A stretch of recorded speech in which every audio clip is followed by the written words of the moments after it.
कह रहा कथा में आई तो कह रहा सब कथा तो ही कथा बना दे।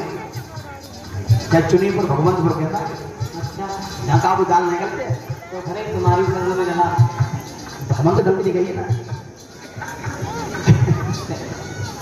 और डाकिनी कहते तो डाकिनी डाकिनी मत कहो, ढंग कितने सही है तुम्हारी जो खुई सिखाते हो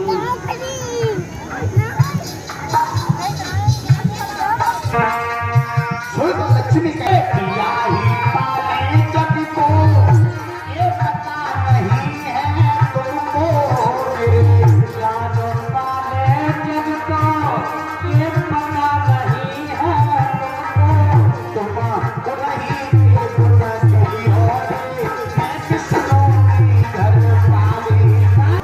मुंह संभाल के बात करो। तो नारद जी समझ गए कि भैया वो बड़ो घमंड है, अपने पति पर बड़ो घमंड है। एकदम नारद जी बोले भैया अरे हम तुम तीनों को तो समझाने की कोशिश कर रहे थे।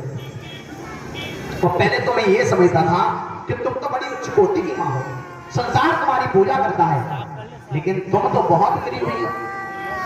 तुमसे तो अच्छी वो चित्रकूट में जो अनसुईया है अत्रि मुनि की पत्नी है, तुमसे तो कई गुना अच्छी है। और जहां तक कि तुम तो बाकी चढ़ के धूल के बराबर नहीं हो। और जैसे कहा कि चढ़ के धूल के बराबर नहीं हो, अब वो तीनों जल में घुसी और तन में से आग निकले। अब नारद जी तो चले गए, क्योंकि माता बहनों का ये स्वभाव होता है वो कभी पर स्त्री की बड़ाई सहन नहीं कर सकती है।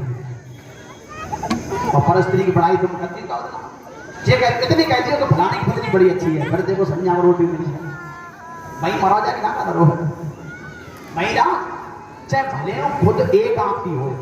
परिचित जी हमने ये अंदाजा किया है, भले वो एक आपकी हो लेकिन बात से सुंदरी कहने पर है कि सुंदरी तुम्हारे बराबर तो कोई है ही ना। और बेव चाहे भले वो एक आपकी हो और 6 दिन में शीशा देखे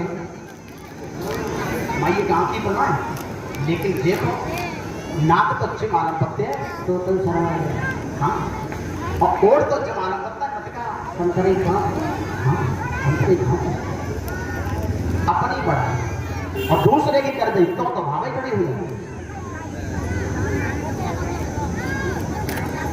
और इसी के साथ हमारे प्रीतम सिंह समर वाले हैं 100 रुपया भेंट कर रहे हैं, आलम में छाप रहे हैं।